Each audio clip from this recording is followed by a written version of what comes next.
마태복음 12장 30절 말씀이 되겠습니다.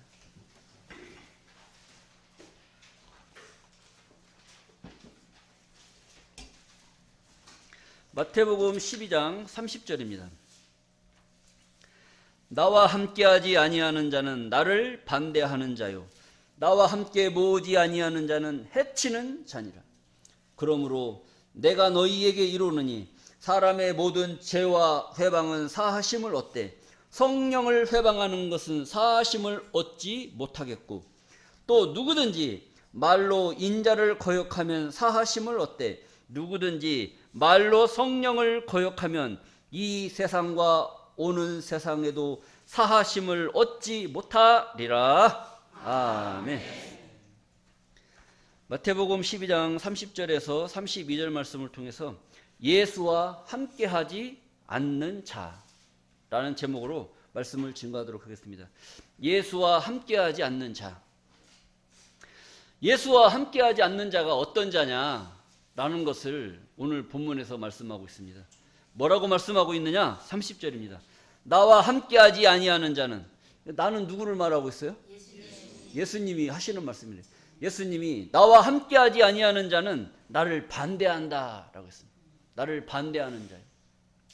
그러니까 예수님이 계실 때 예수님이 하는 일에 같이 동참하고 예수님의 말씀에 가르침을 받고 가르침이 요구하는 대로 신앙생활을 했을 때 예수와 함께하는 자인 줄로 믿습니다. 나와 함께 모으지 아니하는 자는 나를 해치는 자니라.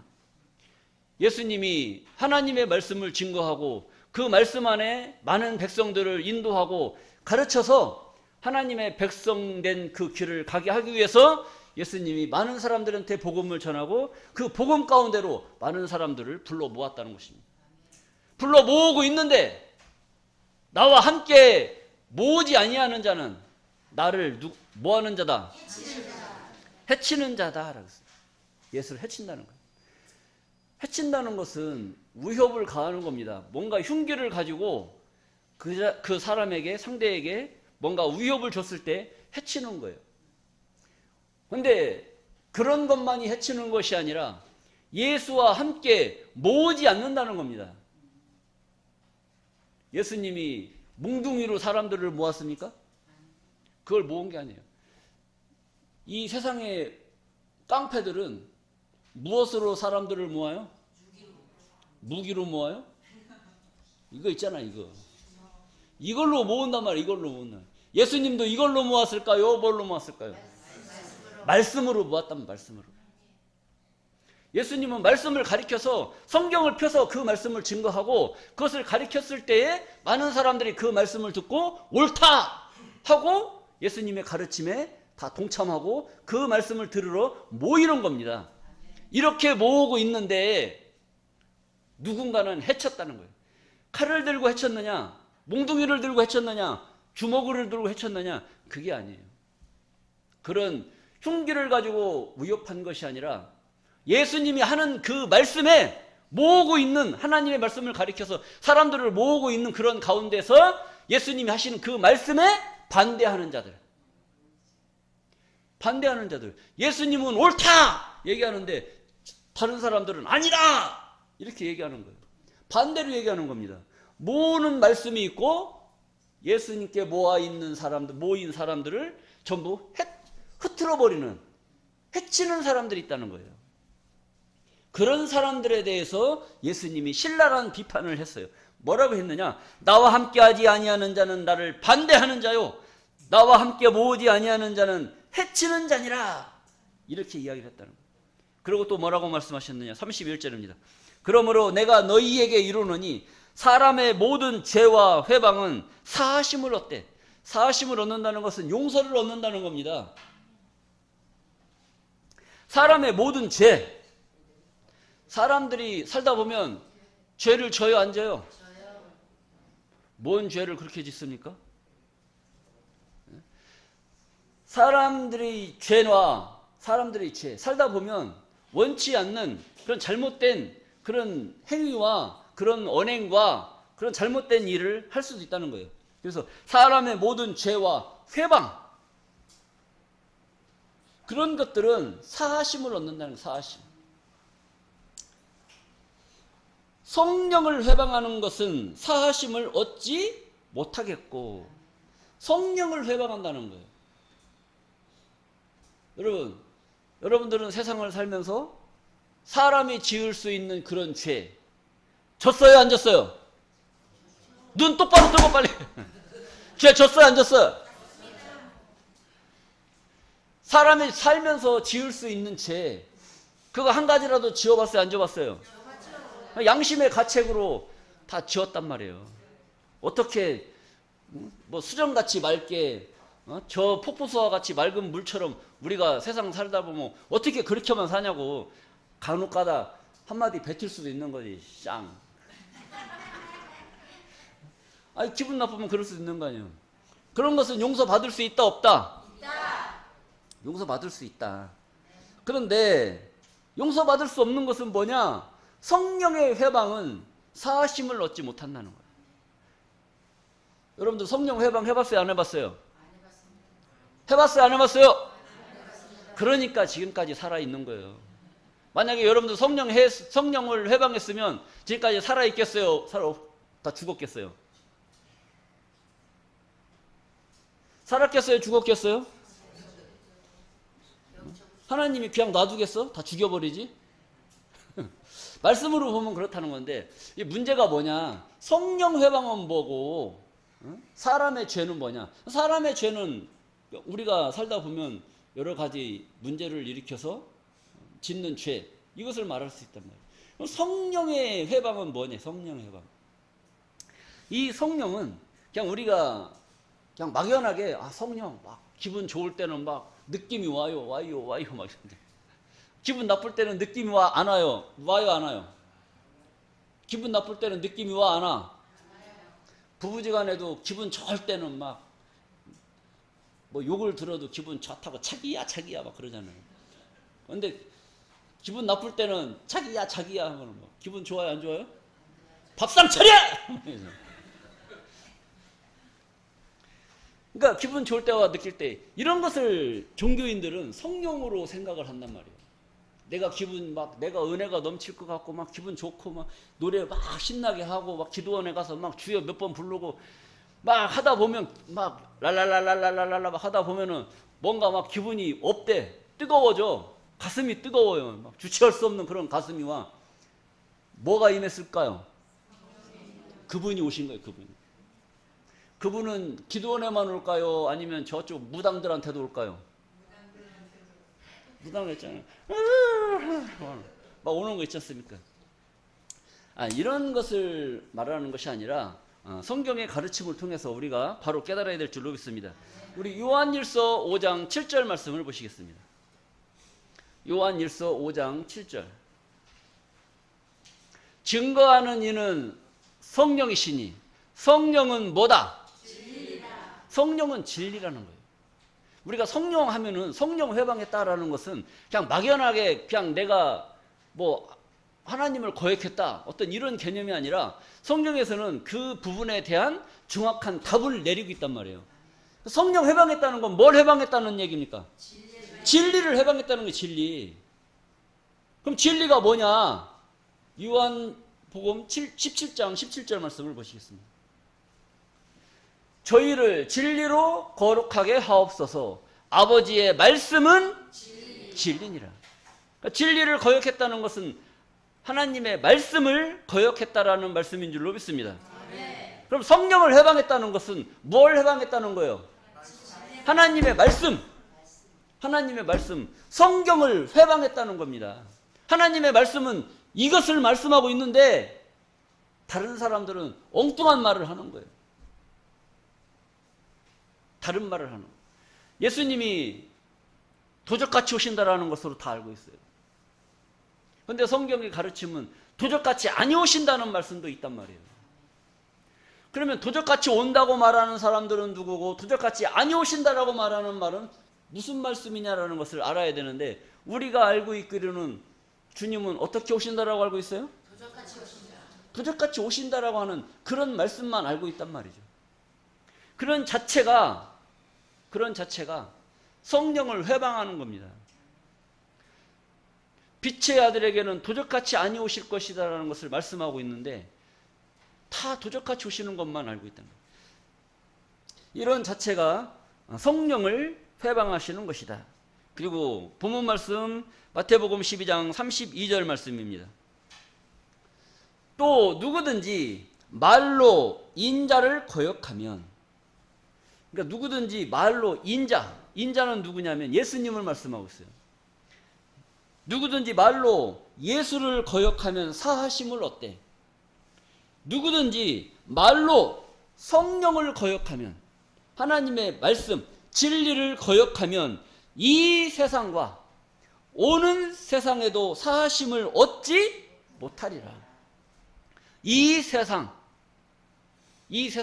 어떤 세상? 지금 우리가 살고 있는 이 세상. 아까 여러분들 성령 회방했냐 안 했냐 물어보니까 했다고 그랬어요, 안 했다고 그랬어요? 안 했다고 그랬죠. 그러니까 지금까지 살아있는 거예요. 만약에 여러분들이 성령 회방했으면 지금 살아있겠어요, 죽었겠어요? 성령을 거역하면 이 세상과 오는 세상에도 사하심을 얻지 못한다고 그랬지 않습니까? 그러니까 이 세상과 또 어떤 세상이 있는 거예요? 이 세상과 또 오는 세상이 있어요. 오는 세상. 이 오는 세상은 또 어떤 세상일까요? 여러분들이 지금 바라고 원하는 그 세상. 지금 우리가 살고 있는, 육체가 살고 있는 이 세상도 세상이지만 여러분들 마음속으로 바라고 원하는 그 세상이 있단 말이에요. 그 세상이 내가 눈을 감았을 때 맞이할까요? 맞이해야 될까요? 아니면 눈 뜨고 있을 때 맞이해야 될까요? 눈 뜨고 있을 때. 눈 뜨고 있을 때 그 세상이 올까요? 안 올까요? 와요? 이것을 믿어야 된다는 거예요. 예수님이 2000년 전에 해놓으신 그 말씀 속에 이 세상은 아직까지 이루어지지 않았다요. 아직까지 이루어지지 않았는데 우리는 2000년이 지난 오늘날 성경을 보는 우리는 예수님이 2000년 전에 해놓으신 그 말씀의 주인공으로서 그 세상을 지금 우리가 눈뜨고 맞이하기를 바라고 있는 줄로 있습니다. 이거 하나 바라보고 지금 우리는 신앙생활을 하고 있는 거예요. 그런데 어떤 사람들은 내가 신앙생활을 왜 하는지도 몰라요. 왜 교회를 나오고 왜 예수를 믿어야 되는지 그걸 모르고 믿는단 말이에요. 모르고 믿어야 되겠어요? 알고 믿어야 되겠어요? 알고 믿어야 되는 거죠. 알고 믿어야 됨에도 불구하고 모르고 믿는다는 거예요. 자, 오늘 본문의 요지가 그런 내용입니다. 그래서 성경은 또 무엇을 말씀하고 있느냐? 이사야서 8장 20절 말씀을 또 우리가 보시겠습니다.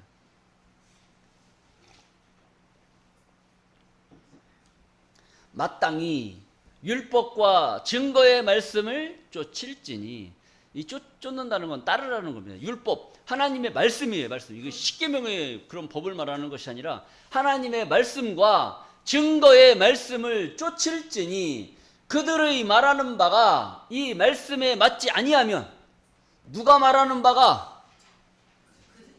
그들이 기록된 대로 대답을 하셔야 됩니다. 그들이 말하는 바가 이 말씀에 맞지 아니하면 그들이 정령이 뭘 보지 못하리라? 아침빛을 보지 못하고, 이렇게 기록되어 있단 말이에요. 그러니까 그들이 말하는 바가 이 말씀에 맞아야 되겠어요? 안 맞아야 되겠어요? 맞아야 됩니다. 맞아야 되는데 이 말씀에 맞지 아니하면, 그러니까 이 기록된 말씀대로 성경을 증거하지 아니하면 뭘 못 본다는 겁니까? 아침빛을 보지 못한다는 거예요. 그럼 아침빛은 무슨 빛을 말할까요? 여러분들 아침에 보이는 빛이 있어요, 없어요? 그 빛 봤어요, 안 봤어요? 오늘 아침에 봤어요, 안 봤어요? 봤어요? 어디에 떴어요? 하늘에 떴어? 자, 육신적으로 보면 그들이 말하는 바가 성경에 맞지 아니하면 정령이 아침빛을 보지 못하겠다, 이런 말을 했단 말이에요. 그러니까 우리가 성경과 다른 말하는 사람들, 성경을 모르는 사람들은 아침빛 봐야 되겠어요? 못 봐야 되겠어요? 못 봐야 돼요. 근데 성경 모르는 사람도 여러분들이 아침에 본 그 빛을 봐요, 못 봐요? 봐요. 그럼 이런 말씀이 맞는 얘기예요, 틀린 얘기예요? 네? 여러분들 말씀의 이 논제를 잘 생각을 하셔야 됩니다. 그들이 말하는 바가 이 말씀에 맞지 않냐. 아침빛을 보지 못한다 했으니까 성경 모르는 사람은 여러분들이 아침에 본 그 빛을 봐야 되겠어요? 안 봐야 되겠어요? 못 봐야 되는데 오늘 아침에 막 날이 밝으니까 그냥 좋다고 저 들로 산으로 나간 사람들 있잖아요. 그 사람들은 뭐 보고 다닐까요 지금? 그래서 성경이 말하는 그 빛은 아침에 뜨는 저 태양빛, 이것을 말하는 게 아니란 말이에요. 자, 우리 시편 84장 11절 말씀을 보시겠습니다. 여호와 하나님은 해요 방패시라. 여호와 하나님은 뭐다? 해요 방패다. 하나님을 뭘로 비유한 겁니까? 해로 비유했다는 거예요. 해로 비유했으니까 그들의 말하는 바가 이 말씀에 맞지 아니하면 정령이 아침빛을 보지 못한다는 그 이야기는 뭘 못 본다는 거예요? 하나님을 못 본다는 이야기입니다. 우리가 하나님 만나러 교회에 왔단 말이죠. 하나님 만나러 교회에 왔는데 성경을 모르면 누구를 못 본다는 거예요? 하나님을 못 본다는 결과예요. 그래서 우리는 하나님의 말씀을 바로 알아야 우리가 말하는 바가 성경에 맞는 말을 해야 될 줄로 믿습니다. 맞는 말을 해야 아침빛을 볼 수가 있는 거고 하나님을 만날 수가 있는 것이고, 우리가 말하는 바가 이 말씀에 맞지 아니하면 하나님을 만날 수 없다. 하나님 못 만나면 여러분들이 바라고 원하는 나라 갈 수 있겠어요? 못 가겠어요? 못 가는 거예요. 답은 그겁니다. 우리가 성경을 바로 알고 믿느냐 모르고 믿느냐에 따라서 하나님 나라를 갈 수 있느냐 없느냐, 이것이 결정되는 거예요. 우리가 말씀 왜 말씀을 자꾸 주장을 하느냐? 성경은 이것을 말씀해 놨기 때문에 이런 말씀을 우리가 알았을 때 하나님 나라를 갈 수 있는 것이고, 말씀을 몰랐을 때 모르고 믿는 신앙, 그것들은 천국을 갈 수 있다 없다? 없다는 결론이 나오게 되는 겁니다. 그래서 우리는 성경을 알고 믿어야 될 줄로 믿습니다. 그래서 예수님도 누누이 그렇게 말씀을 한 거예요.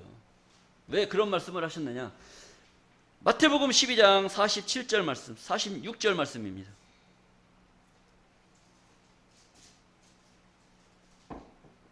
예수께서 무리에게 말씀하실 때에, 예수님이 무리에게 말씀하실 때 어디서 말씀했을까요? 예? 예수님이 무리들에게 말씀하실 때 어디서 말씀하셨을까요? 성전에서 말씀하셨겠죠. 성전에 많은 사람들이 모여가지고 예수님의 가르침을 받으려고 모여있던 겁니다. 무리에게 말씀하실 때에 그 모친과 동생들이 예수께 말하려고 성전 안에 들어왔어요? 밖에 있었대요? 밖에 서 있다는 거예요. 그러니까 많은 사람들은 성전 안에 들어와서 예수님의 말씀을 잘 듣고 있는데 그 모친과 형제들은 안에 들어왔어요? 밖에 계셔요? 밖에 계시단 말이에요. 그러니까 예수님이 하시는 말씀을 들었겠어요? 못 들었겠어요? 못 들었단 말이에요. 자, 그러니까 47절 말씀에 한 사람이 예수께 여짜오되 보소서, 당신의 모친과 동생들이 당신께 말하려고 밖에 섰나이다 하니, 말하던 사람이 대답하여 가로되, 말하던 사람에게 대답하여 가라사대 누가 내 모친이며 내 동생들이냐 하시고. 누가 내 모친이며 동생들이냐 이거지. 49절입니다. 손을 내밀어 제자들을 가리켜 가라사대 나의 모친과 나의 동생들을 보라.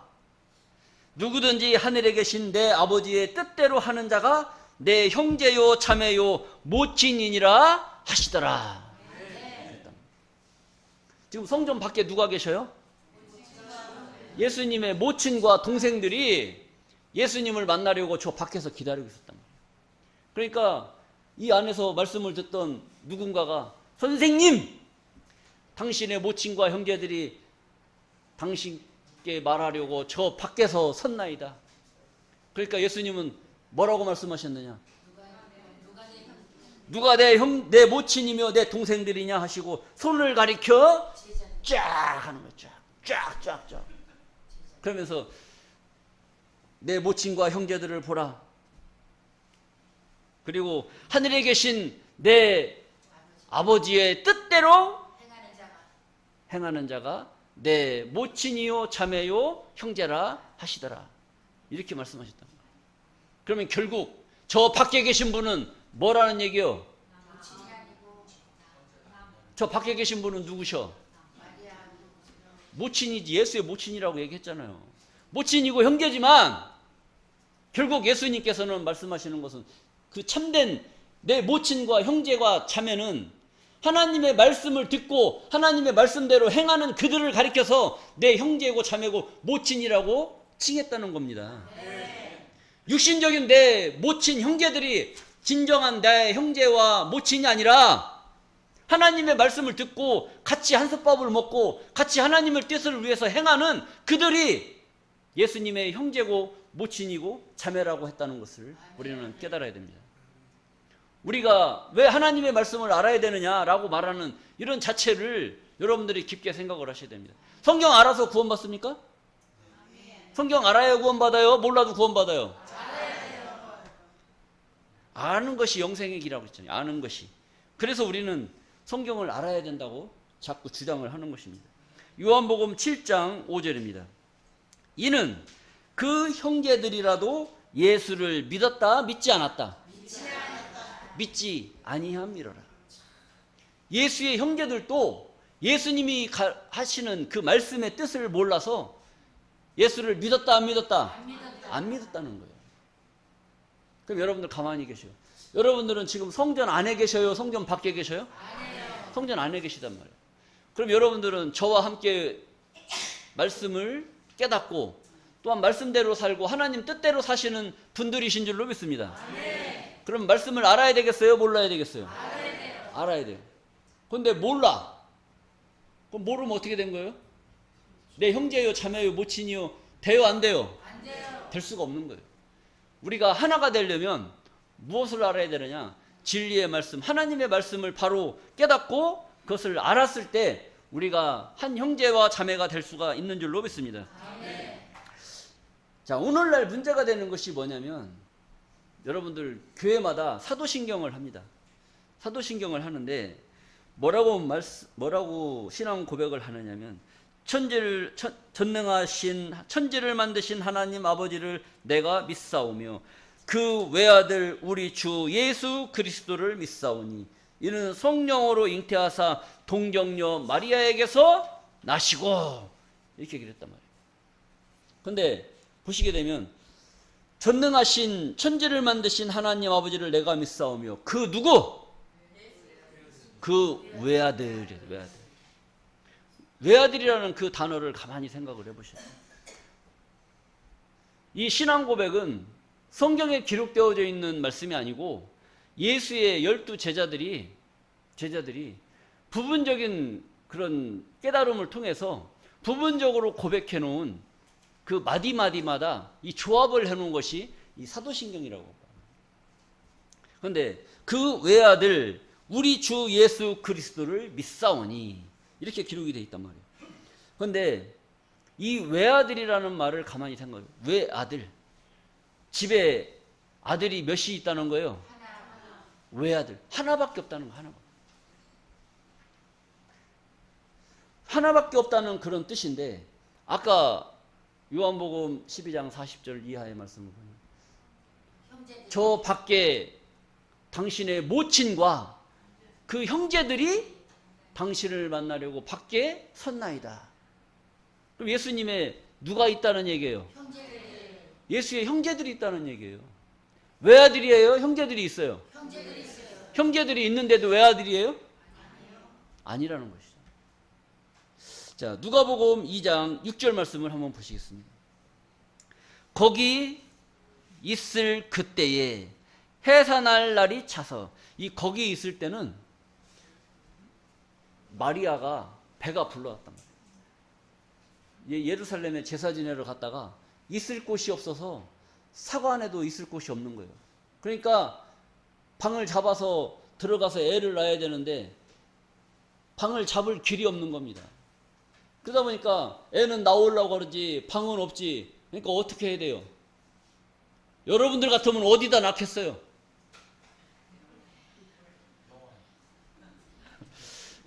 그런 이제 이 시대적인 상황을 생각을 해보면 그런 겁니다. 그런데 거기 있을 동안에는 사관에 있을 그때에 많은 사람들이 이제 말을 타고 짐승을 타고 와서 말을 묶어놔두고 그 다음에 또 그 숙소에 들어가서 잠을 자는 겁니다. 그런데 방을 잡으려고 가서 딱 보니까 방이 있어요, 없어요? 없어요. 없다 보니까 애는 나오려고 하니까 어떻게 해요? 짐승을 묶어놔둔 그 마구간에 가서 이 나오는 아기를 어쩔 수 없이 받을 수밖에 없는 그런 상황이 벌어진 겁니다. 그런데 그런 상황, 거기 있을 그때에 해산할 날이 차서, 애가 나올 날이 차서 맏아들을 낳아 강보로 싸서 구유에 뉘었으니. 외아들을 낳았다고 그래요? 맏아들을 낳았다고 그래요? 왜 맏아들이라고 할까요? 여러분, 맏아들을 가만히 생각을 해보세요. 맏아들. 집에 맏아들이 있어요, 없어요? 근데 그 맏아들을 어느 상황에서 맏아들이라고 얘기해요? 하나만 낳는데 맏아들이라고 합니까? 아니면 그 밑에 줄줄이 낳았을 때 맨 먼저 나온 놈한테 맏아들이라고 그래요?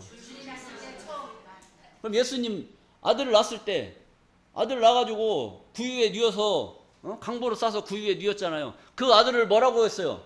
그 아들을 맏아들이라고 했잖아요. 그러니까 그 예수님 하나만 낳았으면 외아들이라는 말이 맞아요. 그런데 맏아들이라고 한 것을 보니까 그 밑에 줄줄이 있다 없다? 있다. 있는 것을 알 수가 있다는 거죠. 그러니까 또 맏아들을 낳아 강보로 싸서 구유에 뉘었으니 이는 사관에 있을 곳이 없음이라. 사관에 있을 곳. 그래서 어쩔 수 없이 예수님은 짐승을 낳고 짐승이 밥 먹고 짐승이 묵는 그 마구간에서 나을 수밖에 없는 그런 상태의 사람이 되었던 겁니다. 지극히 높으신 구세주가, 온 인류를 구원할 구세주가 이 세상에 올 때에 많은 사람들로부터 영광을 받고 존귀를 받고 찬송을 받고 그런 위치에서 이 세상에 와야 됨에도 불구하고 짐승이 먹고 자는 그 장소로 낮고 낮은 그 자리에 올 수밖에 없는 그 운명의 길을, 이거 얼마나 여러분 가만히 생각을 해보세요. 자, 그리고 또 성경은 말씀하고 있습니다. 히브리 1장 6절입니다. 히브리서 1장 6절 말씀을 보시게 되면 또 맏아들을 이끌어 세상에 다시 들어오게 하실 때에, 어떤 아들을? 예수님이 이 세상에 다시 오지, 재림하신다고 했잖아요. 재림하실 때에 어떤 아들이 다시 와요? 맏아들을 낳을 때 어떤 아들을 낳았어요? 태어날 때 맏아들로 오셨으니까 다시 오실 때도 어떤 아들로 와야 돼요? 맏아들로 오셔야 되는 거예요. 그럼 사도신경에 외아들이라고 말하는 그 기도문은 제대로 된 거예요? 성경과 맞지 않는 거예요? 성경과 맞지 않아요. 성경과 맞지 않는 이야기를 하는 것은 나와 함께하지 아니하는 자는 나를 반대하는 자요, 나를 해치는 자다. 다 이런 겁니다. 그러니까 성경과 다른 말을 하는 사람들은 예수와 함께하는 자요, 반대하는 자요? 반대하는 자고, 예수와 다른 말을 하는 자들은, 성경과 다른 말을 하는 자들은 다 예수를 함께 모으는 자요, 예수를 해치는 자요? 예수를 해치는 자라는 겁니다. 오늘 우리 교회에서 증거되는 이런 말씀도 마찬가지예요. 저는 성경에 기록되어 있는 이런 말씀을 증거하잖아요. 이렇게 알아야 된다. 외아들로 알아야 된다, 맏아들로 알아야 된다?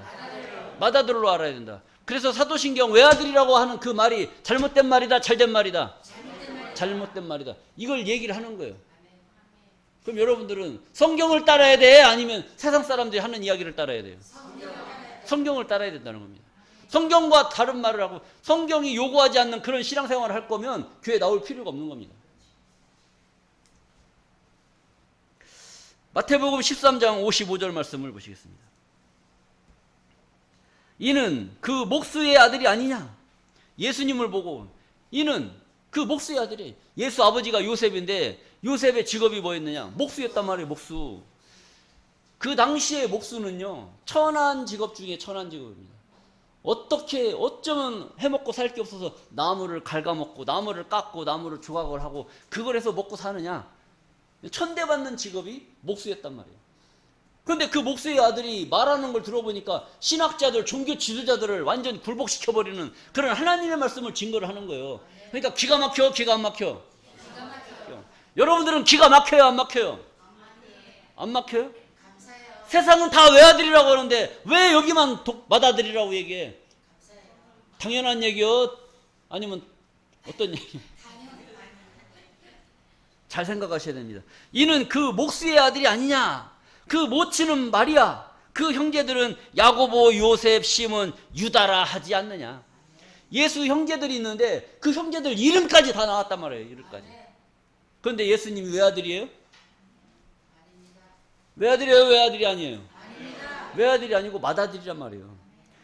이는 그 목수의 아들이 아니냐? 그 모친은 마리아, 그 형제들은 야고보, 요셉, 시몬, 유다라 하지 않느냐? 그 누이들은 다 우리와 함께 있지 아니하냐? 그 누이들은 어떤 누이들이에요? 예수의 누이들. 누이는 누나들이라면 누나들 아니면 누이 동생, 어린 여자 동생들. 예수님이 맏아들이라고 했으니까 먼저 마리아가 예수님을 낳고 여동생들도 낳고 형제들도 낳고, 그러니까 예수님까지 형제가 넷, 예수님 5. 그 다음에 누이들이니까 여자 2. 몇 남매요? 7남매란 말이에요. 7남매. 여러분들 예수 형제들 그 몇남 몇녀까지 알고 대단하신 겁니다. 자, 그 누이들은 다 우리와 함께 있지 아니하냐? 그런즉 이 사람의 모든 것이 어디서 났느냐? 이 사람의 모든 것. 뭘 말하냐면 예수님이 지혜로 말하는 그 지혜, 종교 지도자들도 굴복될 수밖에 없는 그 지혜, 그것이 어디서 났을까요? 하늘에서 났어요. 그 당시의 지도자들이 말하는 그런 성경의 가르침, 이것을 뛰어넘는 그런 실력을 보여줬단 말이에요.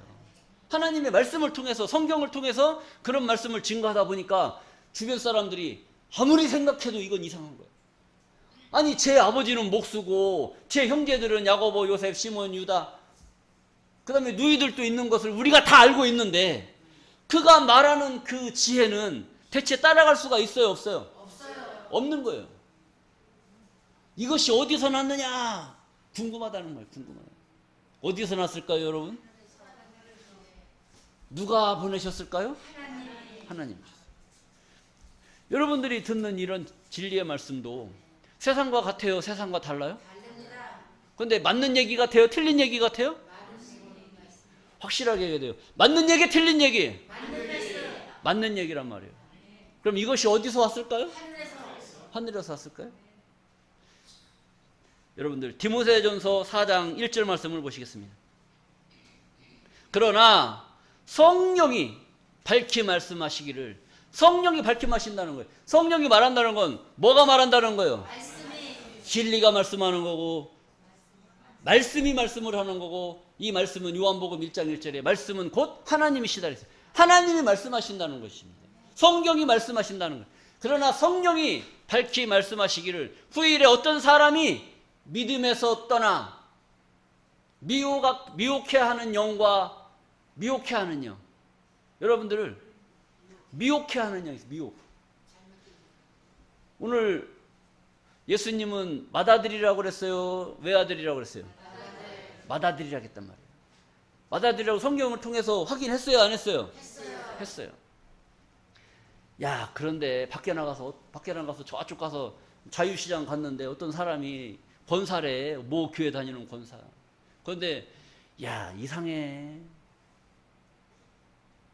다 외아들이라고 하는데 어디는 맏아들이라고 그래.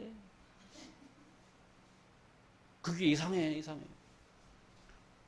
자, 보세요. 성령이 밝히 말씀하시기를 후일은 나중에 어떤 사람들이 믿음에서 떠나. 뭐에서 떠났다는 거예요? 믿음에서 떠났다는 거예요. 믿음에서 떠난 사람들 말 들어야 돼, 안 들어야 돼요? 안 들어야 돼요. 믿음에서 떠나 미혹해하는 영과, 미혹했다는 건 뭐예요? 내가 알고 있는 그 상식, 내가 알고 있는 지식, 성경적인 말씀을 미혹했다는 거예요. 여기서 이렇게 진리의 말씀을 들었는데 또 다르게 말하니까 그 말씀에 귀를 기울이고 맞아, 그 말씀이 맞는 것 같은데 왜 주사람께는 이런 이야기를 하지? 이렇게 생각이 된단 말이에요. 우리가 성경을 통해서 깨닫기는 뭘로 깨달았어요? 맏아들로 깨달았어요? 외아들로 깨달았어요? 맏아들로 깨달았단 말이에요. 그런데 저 밖에 나가서 우리 다 같이 신앙 고백하시겠습니다. 그러면 전능하사 천지를 만드신 하나님 아버지를 그 외아들 우리 주 예수 그리스도를 믿사오니 그렇게 할 것 같아, 안 할 것 같아요? 그렇게 할 것 같아, 안 할 것 같아? 아이, 사람들은 분위기 따라간다니까. 분위기 따라가요. 우리가 이렇게 가르침을 받아도요, 저 분위기가 그 외아들 우리 주 예수 그리스도를 믿사오니 그러면 여러분들은 할 것 같아, 안 할 것 같아? 안 할 것 같아? 100명이면 100명 다 그렇게 한다니까. 그래서 그런 것을 당부하기 위해서 디모데에게 이런 편지를 쓰는 겁니다. 성령이 밝히 말씀하시기를 후일에 어떤 사람들이 믿음에서 떠나 미혹해하는 영과 귀신의 가르침을 쫓으리라 하셨으니. 귀신의 가르침. 여러분, 귀신은 어디 있는지 아십니까? 무덤가에 있는 게 귀신이 아니에요. 여러분들 귀신 봤어요, 안 봤어요? 저기 집에서 막 속삭이는 아들내미 있잖아요. 학교 가라면 학교도 안 가고 취직하라면 취직도 안 하고 그러면은 그놈한테 뭐라고 그래요? 귀신은 뭐 하나 저 새끼 안 잡아가고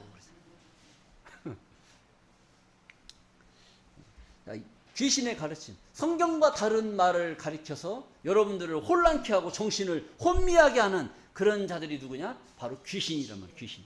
귀신은 저 뭐 추상적인 저런 뭐 미물적인 그런 것들이 아니라 여러분들을 혼미케 하고 여러분들을 곤란한 지경에 빠지게 하는 그런 자들이 귀신이란 말이에요. 다단계 끌고 가가지고 막 이상한 다단계 들어가갖고 집 쫄딱 망해가지고 남편한테 두들겨 맞고 그러잖아요. 뭐에 빠졌어? 귀신의 꼬임에 넘어가면 귀신의 꼬임. 자, 정신 똑바로 차려야 됩니다. 그래서 2절입니다. 디모데전서 4장 2절. 자기 양심이 화인 맞아서. 자기 양심이 뭐 맞았다는 거예요? 불도장 맞았다. 불도장. 양심이 하나님의 진리의 말씀으로 인정받고 그 도장을 맡아야 되는데, 그 말씀을 맞아야 되는데 양심이 화인 맞았다는 거예요. 양심에 화인 맞은 사람들은 양심에 가책이 있어요, 없어요? 없어요. 양심에 가책도 없어요. 내가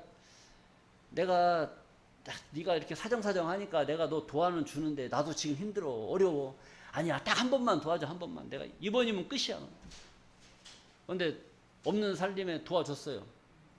근데 자기가 이제 곤란한 지경에 빠졌어. 근데 이놈은 막 그랜저 타고 다니고 외제차 타고 다니고 그래. 도와달라고 하면 도와줘요, 안 도와줘요? 안 도와줘. 언제 그랬냐는 식이에요. 양심이 없는 놈들. 그런 것들이 뭐예요? 다 양심에 화인 맞은 사람들. 여러분 세상 살면서 야, 어쩌면 사람의 얼굴하고 그렇게 할 수가 있냐? 그런 얘기 해요, 안 해요? 그런 소리를 듣는 그 사람들이 양심에 뭐 맞은 사람들이에요? 양심에 화인 맞은 사람들. 성경과 다른 말을 하는 사람들.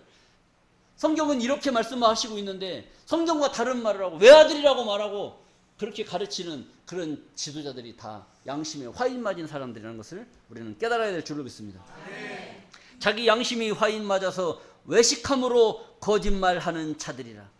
외식한다는 것은 밖에 나가서 밥 먹는다는 게 아니에요. 자기가 잘난 척하는 거, 잘난 척하는 거. 자기가 성경도 모르면서 성경 아는 척하는 거, 잘난 척하는 거. 외식함으로 거짓말한다는 거예요. 진실을 말해요, 거짓을 말해요? 거짓말하는. 자, 이런 것들이 바로 앞으로 후일에 있을 것들이 여러분들을 미혹하게 될 줄로 믿습니다. 그럼 넘어가야 되겠어요? 안 넘어가야 되겠어요? 안 넘어가야 돼요. 이런 날이 올 것을 성경은 알고 기록을 해놓은 것이고 우리는 이러한 날이 올 것 같다, 안 올 것 같다? 올 것 같아. 그럼 정신 차려야 된다, 안 차려야 된다? 차려야 된다. 그래서 자꾸 성경을 알아야 된다라고 얘기를 하는 겁니다. 자, 그 다음에 또 뭐에 대해서 알아보냐면 동정녀라 했다. 외아들 예수 그리스도를 믿사오며 이는 성령으로 잉태하사 누구에게서 나시고? 동정녀 마리아에게서 나시고 뭐 이렇게 기록했단 말이에요. 동정녀.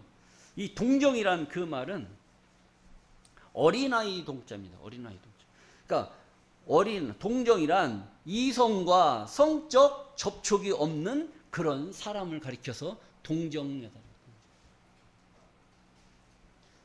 뭐 어떤 게 동정이라고요? 동정, 어린아이 성을 가진 것. 어린아이 성을 가지고 동정녀다 하면은 어린아이의 성을 가지고, 어린아이들은 남성과 남자와 여자 관계 속에서 그런 관계가 있어요, 없어요? 없어요. 없단 말이에요. 순수하고 순결한 그런 성을 가진 여자를 가리켜서 동정녀, 동정남 이렇게 말씀을 드릴 수가 있습니다. 그런데 어떤 말씀이 나오느냐면 마태복음 1장 18절 말씀을 보시겠습니다. 예수 그리스도의 나심은 이러하니라. 그 모친 마리아가 요셉과 정혼하고 동거하기 전에 성령으로 잉태된 것이 나타났더니, 그러니까 동거하기 전에 요셉과 마리아가 동거 같이 살기 전에 성령으로, 무엇으로? 성령으로 잉태된 것이 나타났더니, 그러니까 예수 그리스도의 나심은 어떻게 났느냐? 어떻게 났어요? 동거하기 전에, 정혼하고 같이 살기로 정혼하고 동거하기 전에, 같이 살기 전에 성령으로 잉태된 것이 나타났다. 그러니까 예수님이 잉태된 것은 무엇로 잉태된 거예요? 성령으로. 성령으로 잉태됐다니까. 성령으로. 그러니까 이 성령으로가 뭔지를 몰라요. 성령으로 잉태됐다니까. 지금 오늘날 신학자들, 종교 단체들이 뭐 교단장들 회의하잖아요. 그러면은 목사님들 전부 모여 뭐 저기 전라, 경상, 어디 충청, 강원 이런 노회장들 전부 다 모여갖고 회의를 합니다. 의장한테 건의하는 거예요. 마리아가 진짜 동정녀 맞습니까? 저희도 사도신경 할 때 그러죠. 동정녀 마리아에게서 나시고 그러잖아요. 동정이라는 건 뭐예요? 남자와 성적 관계를 갖지 않은 상태에서 애를 갖는 거란 말이에요. 진짜 그렇습니까? 그러니까 그렇다고 의장이 그렇다고 그 총회에서 그렇다고 얘기합니다. 그런데 병원 가서 과학적으로 의사 선생님한테 물어보니까 남자와 여자와 서로 관계하지 않고 애를 가질 수 있습니까? 물어봐요. 그럼 의사 선생님은 뭐라고 얘기할까요? 여러분들도 다 믿음이 좋으셔서 남자와 여자와 관계하지 않아도 그냥 자식을 낳을 수 있다라고 생각을 하시나 보네? 산부인과 가서 의사 선생님한테 물어본단 말이에요. 여자 혼자 애 낳을 수 있습니까? 물어보면 그렇습니다 할 것 같아요. 절대로 그럴 수 없습니다라고 할 것 같아요. 절대로 그럴 수 없다고. 그러니까 의장님은 마리아 혼자 낳았다는 거예요. 그러니까 내가 산부인과 가서 물어보니까 산부인과 의사는 절대로 그럴 수 없다는데, 이거 의학적인 이 관계를 어떻게 좀 해결 좀 해주십시오. 성도들이 자꾸 질문하는데 나는 뭐라고 대답을 해야지? 나는 모르니까 의장, 우리 총회장님께서 얘기를 해주시면 내가 그렇게 얘기를 할 테니까 좀 얘기 좀 해달라고. 그렇게 얘기를 하는데 답이 안 나와요. 성경에 기록되어 있는 말씀이니까 믿어야죠. 그럼 믿음이 생깁니까? 남녀 관계없이 자식을 낳을 수 있다는 그런 말이 믿음이 생겨요, 안 생겨요?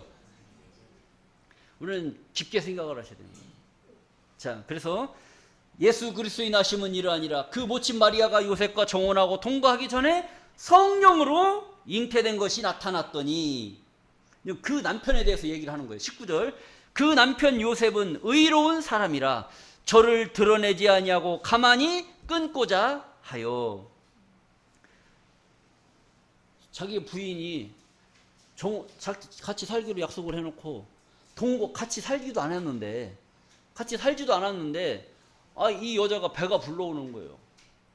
배가 불러오는데 기분 좋을 남자 있습니까? 여러분, 내가 사귀는 여자가 같이 첫날 밤도 안 지냈는데 배가 이만큼 불러온다고 생각을 해봐요. 그럼 용서해 줄 수 있는 남자 손 한번 들어보세요. 자기 애인이 배가 불러오는데 그 용서해 줄 사람 있으면 손 한번 들어보시라니까. 그게 사람들이 이렇게 이해심이 좀 있어야지. 여자를 믿어야 돼, 안 믿어야 돼? 믿어야 돼, 안 믿어야 돼요? 믿어야 될 줄로 믿습니다.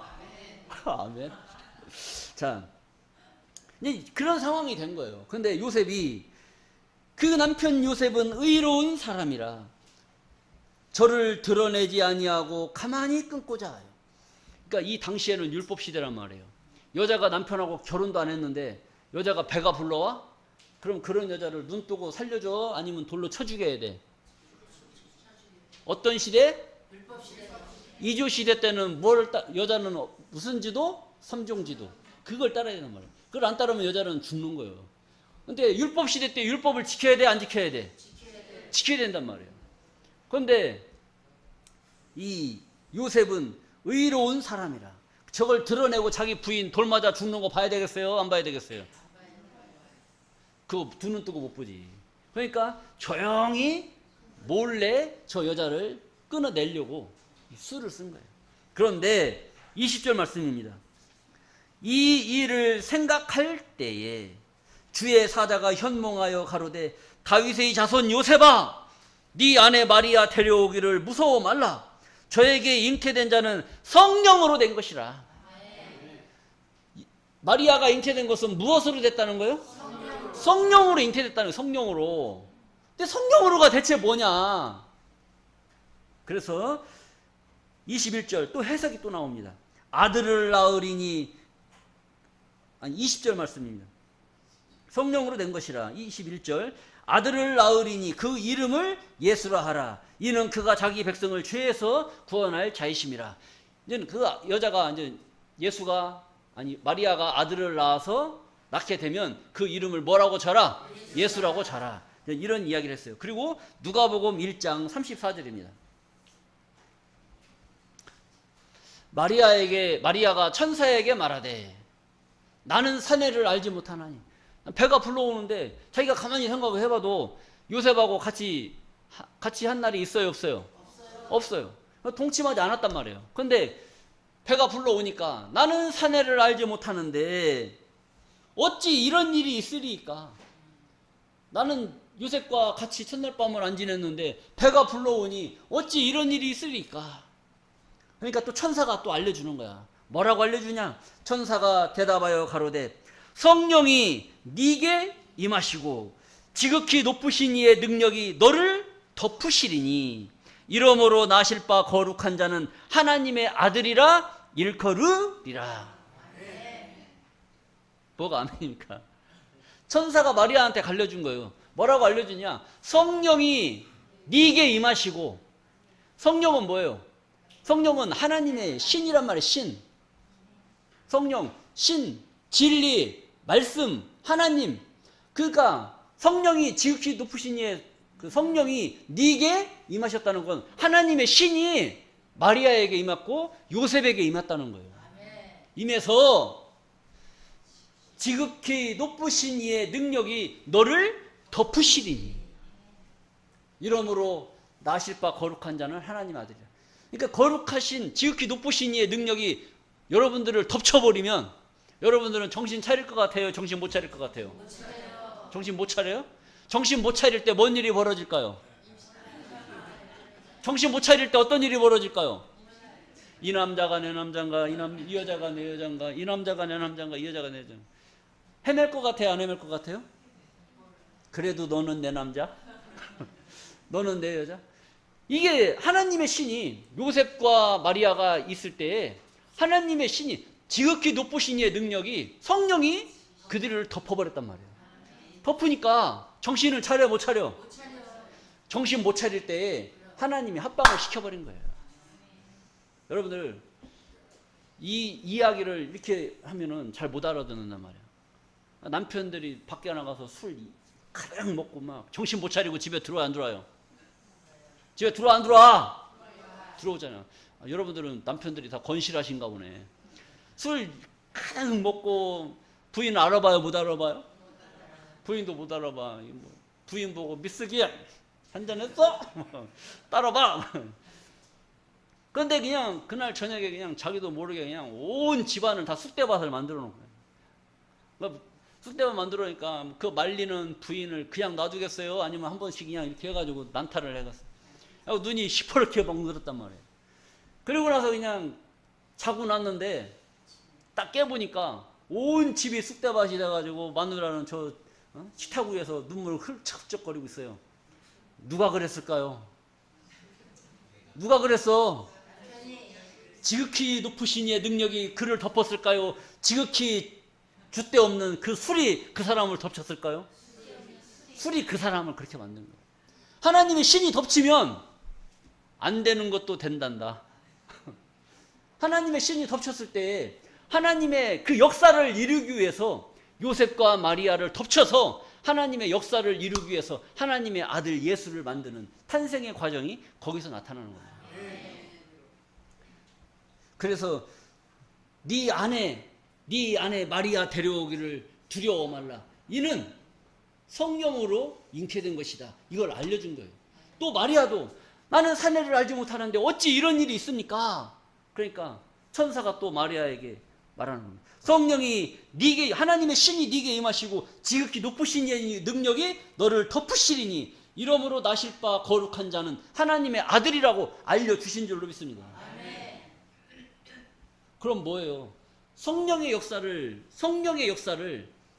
지금도 회의석상에서 싸우는 그런 과정 속에서 성령의 역사를 깨달았다면 이 말씀을 증거해 주면 될 거 아닙니까? 그런데 이것을 부인하고 있다는 거예요.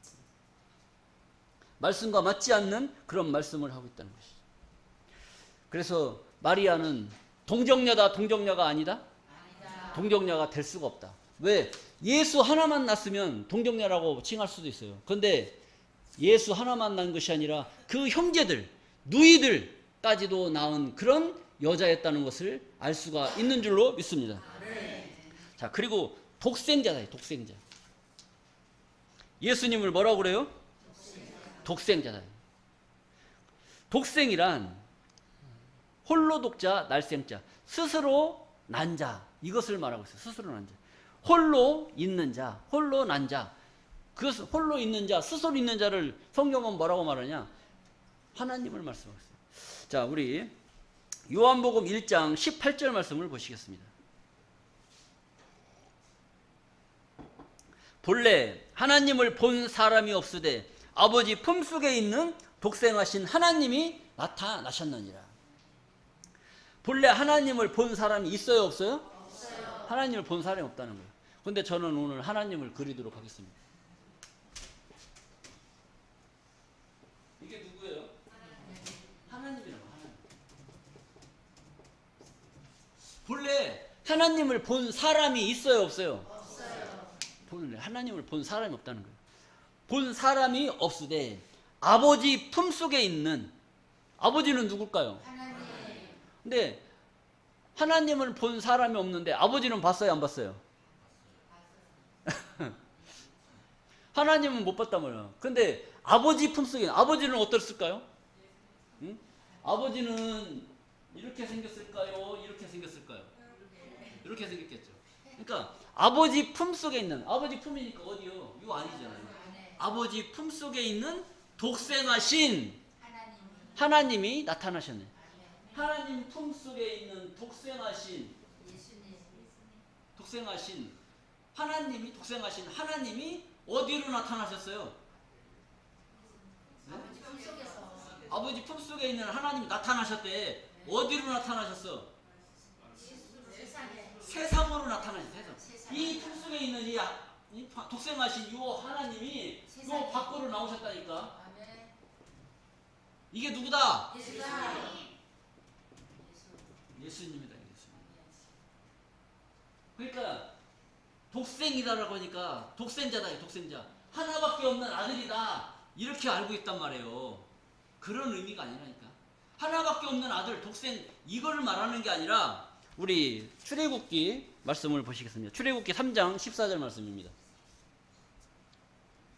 하나님이 모세에게 이르시되 나는 스스로 있는 자니라.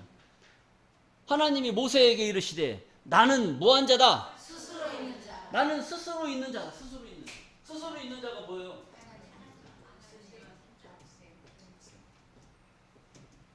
독생.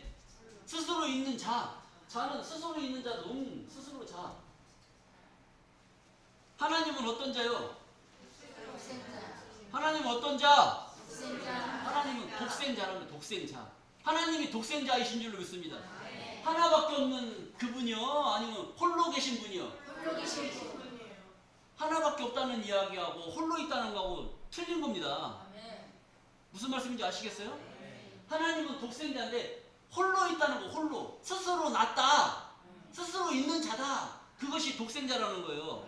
그러니까 이 독생하신 이 하나님이 여기 계시는데 독생, 하나님 품속에 있는 독생하신 하나밖에 없는 그 누가? 그 예수. 독생하신 자의 아들이다. 스스로 있는 자의 아들이다.